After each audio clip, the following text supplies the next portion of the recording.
បន្ទាប់ពីប្រយុទ្ធជាមួយនឹងស្ដេចបិសាចអស់ជាច្រើនថ្ងៃ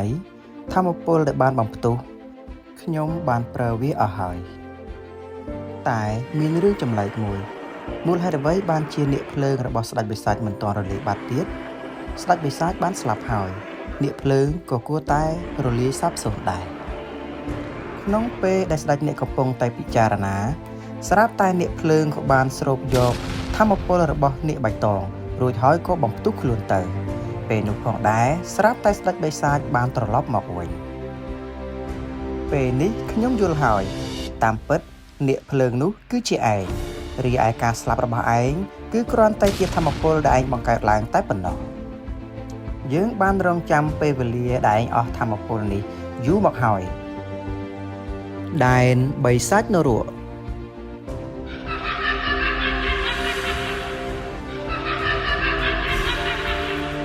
វីវហើយគេបែរជាមានស្នៀតសម្ងាត់លាក់ទុកខ្ញុំត្រូវប្រើប្រាស់ភ្លើងនាគរាជដើម្បីការពារខ្លួនសិនកុំឲ្យបិសាចនោះចូលមកជិតពេលនេះ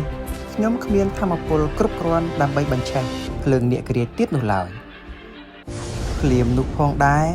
ស្រាប់តែមានច្រកលំហមួយផុសចេញមកតាមពិតច្រកលំហនោះគឺជារបស់បោះស្បាក៏អាចប្រើប្រាស់ច្រកលំហបានដូចស្ដេចបិសាចផងដែរបែកនាងតែប៉ុន្មានថ្ងៃសោះគេបែរជាឈានដល់កម្រិតពាក់កណ្ដាលអតិទេពទៅហើយពិតជារីកចម្រើនគួរឲ្យខ្លាចមែនហេតុអ្វីបានជានាងអាចប្រើប្រាស់ច្រកលំហបាននេះគឺត្រូវអរគុណដល់ឯងដែលបានបង្រៀនដល់យើងគ្រាន់តែមើលខ្ញុំបញ្ចេញស្នៀតប៉ុន្មានដងសោះនាងបែរជារៀនចេះទៅហើយបានហើយកូនសិស្សសម្លាញ់ថ្ងៃនេះខ្ញុំនឹងសម្លាប់នាងចោលទៅចោះនរណាថាយើងចង់ធ្វើជាសិស្សរបស់ឯងថ្ងៃនេះទេគឺជាថ្ងៃដែលស្លាប់របស់ឯងបោះស្បាក៏បានបំផ្ទុះថាមពលរបស់នាងរហូតដល់ឈានដល់កម្រិតអតិទេពគ្រុឌនៅផែនដីបែរជាមានអតិទេពម្នាក់ទៀតហើយពិតជាគួរឲ្យចាប់អារម្មណ៍ណាស់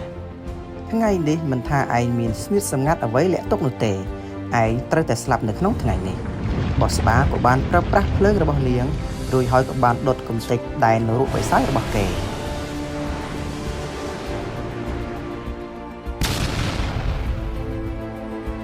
ថាមពលរបស់នាងបែរជាខ្លាំងជាងអតិទេពនាគរាជទៅទៀត